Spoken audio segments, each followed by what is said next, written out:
Pray tell, my brother, why do dictators kill and make war?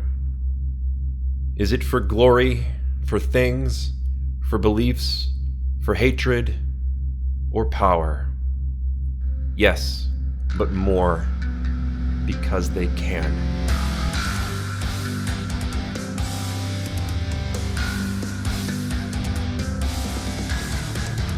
Growing up, I thought that religion had been the principal driver of warfare, and that warfare had been the primary driver of death throughout human history.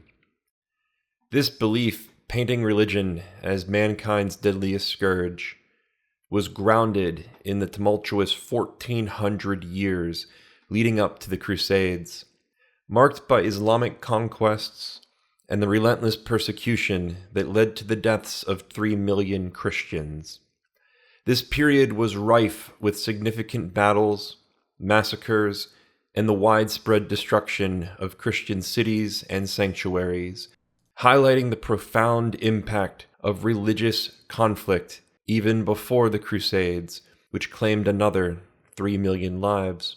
This period was complicated by the practices of various pagan religions, which often included rituals of human sacrifice, and were also marred by their own religious wars, from the Aztecs in Mesoamerica, who ritualistically killed millions to appease their gods, to the Norse and Celtic tribes of ancient Europe, whose war gods demanded bloody tribute through both human sacrifice and relentless warfare. The landscape of ancient religious conflict was broad and bloodstained. These practices, though varied widely among different cultures and eras, underscores the role of religious fervor not only as a pretext for conflict, but as a deeply ingrained societal norm that could justify almost any form of violence.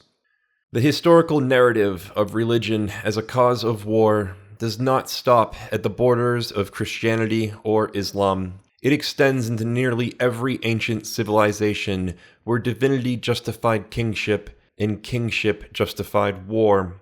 This pattern repeats across history, reinforcing the notion that religion, while often a source of moral guidance and community cohesion, has also played a pivotal role in some of the most violent chapters of human history. Yet the narrative shifted dramatically with the onset of the 20th century. The era's vast conflicts and atrocities were primarily fueled by political ideologies rather than religious motivations. This transformation was underpinned by a fundamental change in how wars were fought. While religious leaders of past centuries could muster armies, their capabilities were constrained by the era's logistical and technological limits. In contrast, the industrialized era introduced advancements that enabled war on an unprecedented scale. Mass production of arms, sophisticated supply chains, and the mobilization capabilities of modern nation-states allowed for conflicts that could engulf entire continents and involve millions of combatants, leading to casualties that dwarfed those of all previous religious conflicts combined. Moreover, the horrific death toll of the 20th century wasn't solely due to warfare. Much of it also stemmed from the ruthless policies of tyrants deeply committed to their ideologies. In World War II, the deadliest conflict of that era, approximately 20 million soldiers perished. Estimates for direct civilian casualties from military operations such as bombings, massacres, embargoes, and famine range from 20 to 25 million. This figure only includes those killed directly by military actions. It omits those who died due to ideological or political motives, as well as those executed by governments for crimes like murder, rape, spying, treason, or killed by police during conflict-related incidences. These numbers are deliberately excluded here, as they are the focus of this channel and its future videos. Surprisingly, the death toll from government actions during peacetime exceeds wartime casualties by more than 3 times. However, these estimates are notoriously unreliable and vary greatly, as tyrannical regimes frequently underreport the true extent of their oppressive actions. The peacetime killings of the Chinese Communist regime alone, at around 80 million, are sufficient to surpass the death tolls from war. Yet when we also consider other significant non-combat fatalities, such as the Great Purge of the Soviet Union, the Holodomor, their labor camps and ethnic cleansings, the Turkish massacre of Christian Armenians, the Nazi Holocaust, the Khmer Rouge of Cambodia, the Red Terror of Ethiopia, North Korea's arduous march, and many others, too numerous to name, we observe that these staggering figures total over 170 million lives lost. Even if potentially overstated, this starkly illustrates that even a 50% reduction in these numbers would still position war as a distant second to the lethality wrought by government action in the 20th century.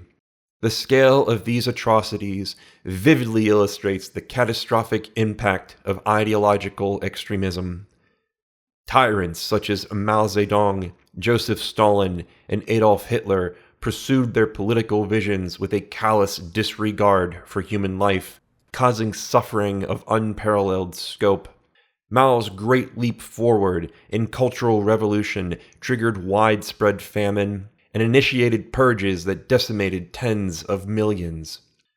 Stalin's policies of forced collectivization and his notorious purges and brutal Gulag system resulted in the death of tens of millions.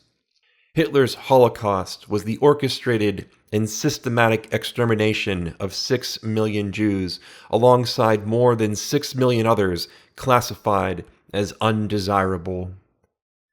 These instances underscore the dire consequences when utopian ambitions devolve into dystopian realities, with human life deemed a mere expendable commodity in the relentless pursuit of ideological conformity. In the 20th century, the scourge of Marxist tyranny eclipsed even religion as a primary engine of mass violence, showcasing a dark facet of human nature unleashed by dogmatic belief in flawed ideologies. Karl Marx's doctrine asserts that society is fundamentally divided into classes based on their relationship to the means of production. He argues that capitalism inherently exploits the working class by allowing the capitalist class to extract surplus value from their labor. Marx believes this exploitation leads to class struggle, culminating in a violent proletarian revolution to overthrow the capitalist system and establish a classless, communist society where resources and power are communally owned. Marx's fervent endorsement of violent revolution exposes not only his intellectual dishonesty, but also a perilous ignorance about the brutal realities of human nature and the corrupting allure of political power. By advocating for the overthrow of the existing social order through force, Marx ignored the inevitable consequences of such a path: chaos, bloodshed, and the rise of tyrants. Marx's reckless proclamation that the ends justify the means tramples over the fundamental ethical principle that violence only breeds more violence, setting the stage for endless strife. His call for revolution dismissed the value of human life and the importance of gradual, peaceful reform seen in Western democracies. Instead, he propagated a doctrine that sanctified violence and dismissed any moral or ethical concerns about the methods used to achieve his utopian vision. This aspect of Marx's ideology fails to account for the complexity of human societies and the potential for corruption and abuse of power. His theoretical framework provided a convenient justification for brutality, under the guise of historical necessity. By doing so, Marx sowed the seeds for the atrocities committed in the name of communism, not through the actions of others, but through the core tenets of his own philosophy. In promoting violent revolution, Marx betrayed his own purported commitment to human dignity and social justice. His theory, while intellectually appealing to some, was fundamentally flawed in its practical application, revealing a disconnect between his ideological aspirations and the harsh realities of implementing such a vision. This critical flaw in Marx's thinking underscores the inherent danger in advocating for a violent upheaval as a means to social progress. Ironically, Karl Marx, the so-called champion of the working class, had scant personal experience with the laborious realities he pontificated about, exposing a stark hypocrisy at the core of his character. Marx's own life was a portrait of irony. Never holding a stable job, he leached off Friedrich Engels, a capitalist magnate of a textile factory, basking in the very system he condemned. Marx lived comfortably due to Engels' regular monetary assistance and his efforts to settle Marx's debt. While Marx condemned the capitalist system and those who benefited from it, he avoided self-scrutiny, believing himself exceptional. In his personal letters, he acknowledged his financial struggles and dependence on Engels, often expressing regret and frustration over his inability to provide for his family. However, he justified his benefiting from capitalism by believing that his work and his writing were too important to be hindered by such hypocrisy. Marx likely saw his theoretical contributions as crucial for the proletarian cause, which in his views validated the means by which he sustained himself in the end. The hypocrisy of Marx's personal life is vividly reflected in the actions of tyrants who adopt his doctrine. These leaders, proclaiming the goal of establishing a classless society, loot and execute capitalists, seizing their wealth under the guise of equality. Yet the outcomes of these brutal and repressive measures are often fleeting, leading only to transient benefits, if any, before plunging their societies into deeper suffering and deprivation. Under the deceptive banner of utopia, Marxist regimes rapidly devolve into brutal dictatorships marked by famine, mass executions, and gulags, betraying every promise of equality. This stark disparity between the professed ideological purity and the harsh realities imposed by these regimes underscores a profound contradiction, revealing the severe impact of their systemic oppression. Like a relentless plague, this destructive Marxist pattern thrives on hunting down new enemies, plundering wealth, and tightening the grip of tyrants, perpetuating a cycle of suffering and despair. As these regimes purge perceived threats and seize resources, they engender cycles of violence and instability.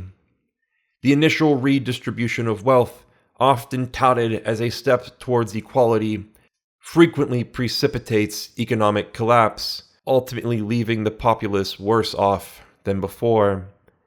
This cycle of purging and plundering not only fails to fulfill the promise of an egalitarian society, but also deepens a system of fear and repression.